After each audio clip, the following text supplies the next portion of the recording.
Ward 48 से मैं Selina लकड़ा। इस वार्ड में बहुत समस्या है। 3 बार जो हमारी पार्षद लगातार जीत के आई है, वो दीदी कुछ काम की है, कुछ काम अधूरा पड़ा हुआ है, लेकिन आज तक छोटा घाघरा में पार्षद को देखे ही नहीं है। अच्छा, देखे नहीं आज तक? जी नहीं। यहाँ आप घाघरा में पूरा वार्ड में आप देखिएगा, एक भी शौचालय आप हमको दिखा दे, आपके चैनल के द्वारा भी आप दिखा दीजिएगा कि एक भी शौचालय नहीं है। और शौचालय ऐसा स्थिति में है कि वहाँ कोई जा ही नहीं सकता है। तो शौचालय का व्यवस्था मैं सबसे पहले करूँगी। जो बच्चे गरीब बच्चे हैं, जो बाहर पढ़ने नहीं जा सकते हैं, ना ही ट्यूशन ले सकते हैं, तो मैं एक लाइब्रेरी का व्यवस्था करूँगी हर टोला में, कि कम से कम 2 या 3 लाइब्रेरी हो, ताकि बच्चा ट्यूशन पढ़ के भी और निःशुल्क रहेगा उसमें। तो मेरा वादा है कि मैं शुरू से नॉमिनेशन से मैं एक वादा करते आई हूँ कि मैं अपनी 48 वार्ड को एक नया वार्ड बनाऊंगी। फिलहाल हम वार्ड नंबर 48 में हैं और जो ये कुशई घाघरा का इलाका होता है, 53 वार्डों का इलेक्शन चल रहा है। मेयर का भी चुनाव है और पार्षद का भी चुनाव है। बस कल एक दिन शेष बच गया है। उसके बाद 23 तारीख को मतदान होगा, 27 तारीख को मतगणना होगा। उसके बाद सब कुछ साफ हो जाएगा। फिलहाल तस्वीरें अभी धुंधली है। क्या कुछ है मुद्दे रोड में, क्या लेके आई हैं सेलिना दीदी?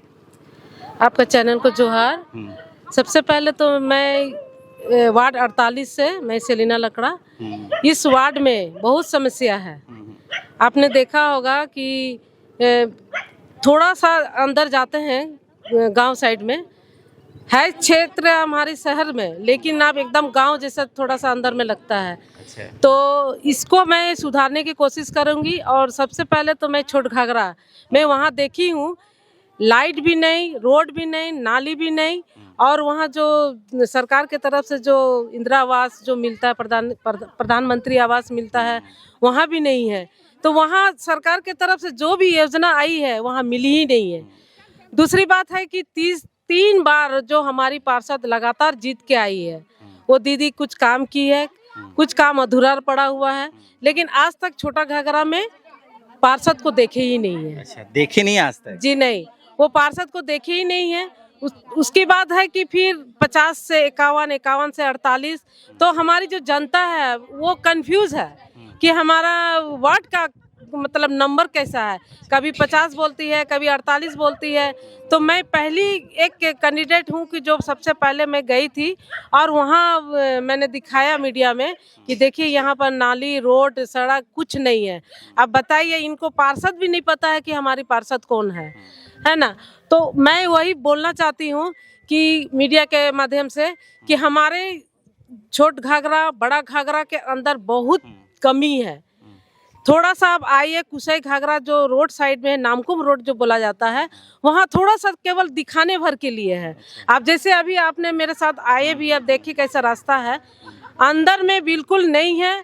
तो मेरा वादा है कि मैं शुरू से नॉमिनेशन से मैं एक वादा करते आई हूँ कि मैं अपनी 48 वार्ड को एक नया वार्ड बनाऊंगी। आप एक महिला हैं, महिलाओं के लिए क्या सोच कर जीत के आती हैं? तो महिलाओं के लिए कौन सा ऐसा काम होगा जो महिलाओं के विकास के लिए, उसके सामाजिक, आर्थिक और राजनीतिक विकास के लिए आप काम करेंगे?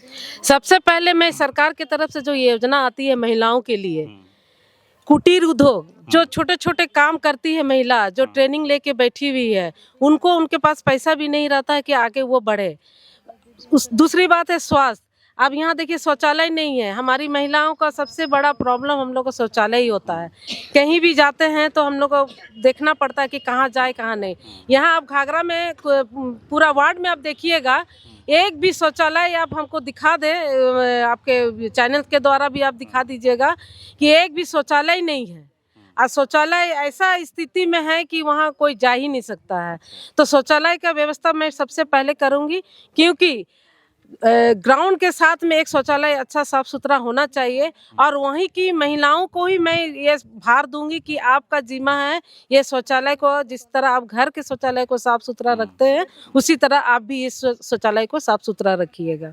नगर निगम की तमाम पोल खुल जाती है जब बरसात का दिन आता है। तमाम नालियों में ड्रेनेज की असुविधा लोगों को सामान्य रूप से दिखने लगती है कि नगर निगम में कितना विकास हुआ है। क्या उसके लिए रोड मैप है बरसात के दिनों में? देखिए, इस बार तो चुनाव बहुत लेट से हुआ, 3 साल के 3 साल के बाद हुआ।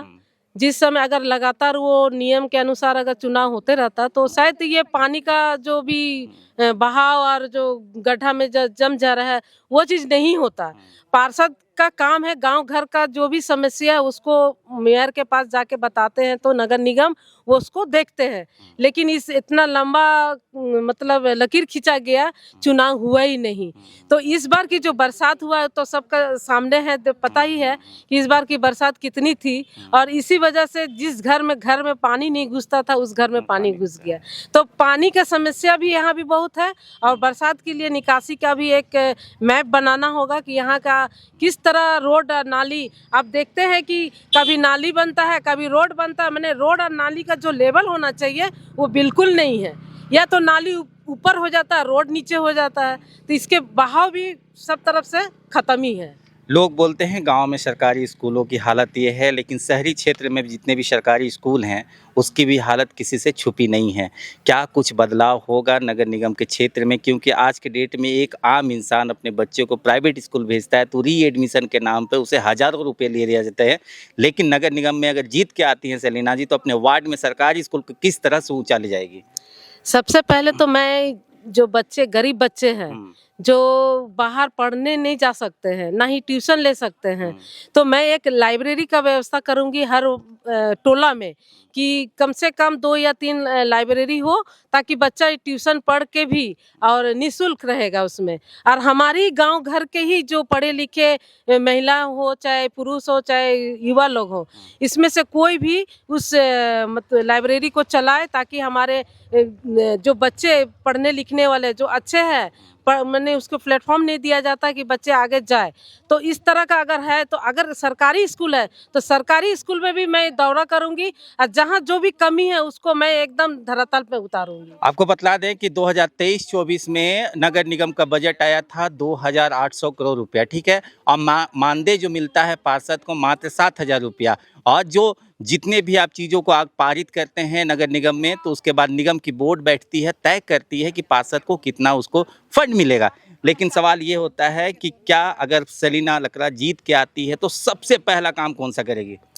सबसे पहला काम मैं बोली हूँ कि छोटा घाघरा और बड़ा घाघरा, यहाँ पर जो क्या बोलेंगे पानी का व्यवस्था, अभी जैसे गर्मी है मैंने देखा एक चैनल उसे कवर किया था, वो कई किलोमीटर दूर से पानी लेके आ रहे हैं। तो उन लोगों का सबसे पहला मांग है दीदी यहाँ सबसे पहले हम लोग को पानी का व्यवस्था और टंकी का व्यवस्था एकदम जरूर कीजिएगा, क्योंकि जल है तो जीवन है। जल ही नहीं रहेंगे तो कहाँ जाएंगे गरीब लोग पानी। जो थोड़ा सा सुधार है जो उनका अपना मकान है वो तो अपना बोरिंग कर लेते हैं, लेकिन जहाँ अब खपड़ा का घर है मिट्टी का घर है उनका पास बोरिंग नहीं है।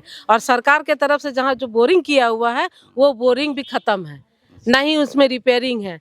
तो बहुत दिक्कत है, एक ही बोरिंग है तो उसमें भी कभी कभी ख़राब हो जाता है तो उसके यहाँ से पानी उनको लाना पड़ता है। तो सबसे पहले मेरा पानी पर फोकस रहेगा। निगम बोर्ड में 3 चीज़ों के लिए योजनाएं होती हैं, स्लम का डेवलपमेंट और जल और साफ़ सफाई। स्लम डेवलपमेंट में तमाम चीज़ें आती हैं, रोड नाली जो भी इंदिरा आवास वगैरह सब कुछ आ जाता है। पानी की जो समस्या है ड्राई जोन कई क्षेत्रों में निगम में हो चुकी है, गर्मी आने वाली है और आपने कहा कि सबसे पहला काम वो करेंगे।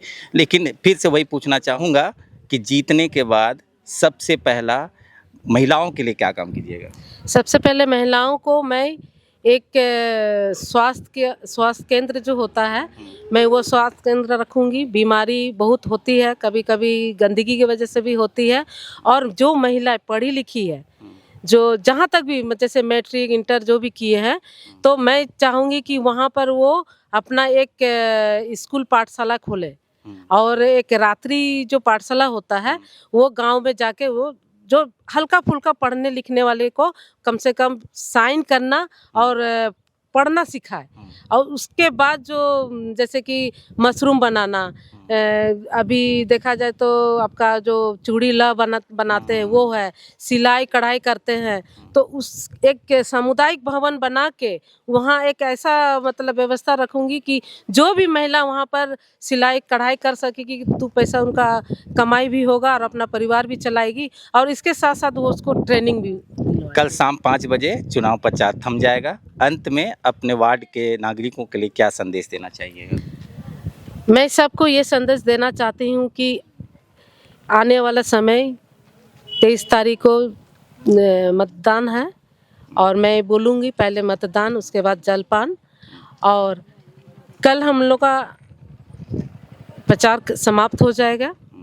उसके बाद मैं जितनी भी जनता है मैं उससे अपील करूँगी कि आप वैसा व्यक्ति को लाए जो हमेशा इस क्षेत्र में काम की हो और समाज के लिए हमेशा खड़ी रही हो, चाहे वो जेंट्स हो चाहे लेडीज़ हो। आप ऐसा व्यक्ति को चुनिए जो आपको फ़ोन करे और आप हमेशा उसके सामने आ जाए। बस मैं ये जनता से बस एक विश्वास है और मैं जानती हूँ कि हमारी जनता हमें प्यार करती है और मैं उसे खड़ी उतरूँगी। आपका चुनाव चिन्ह क्रम संख्या क्या है, दर्शकों को बता दीजिए। मेरा वार्ड 48 का क्रम संख्या है 48 और मेरा चुनाव चिन्ह है कैरम बोर्ड छाप। आप सुन रहे थे शलीना लकड़ा को, जिनका वार्ड नंबर है 48। अब कल के बाद चुनाव प्रचार थम जाएगा। 23 तारीख को मतदान है और 27 तारीख को मतगणना है। फिलहाल तमाम जानकारियों के लिए बने रहे झारखंड न्यूज़ 9 पे। तब तक के लिए जोहार।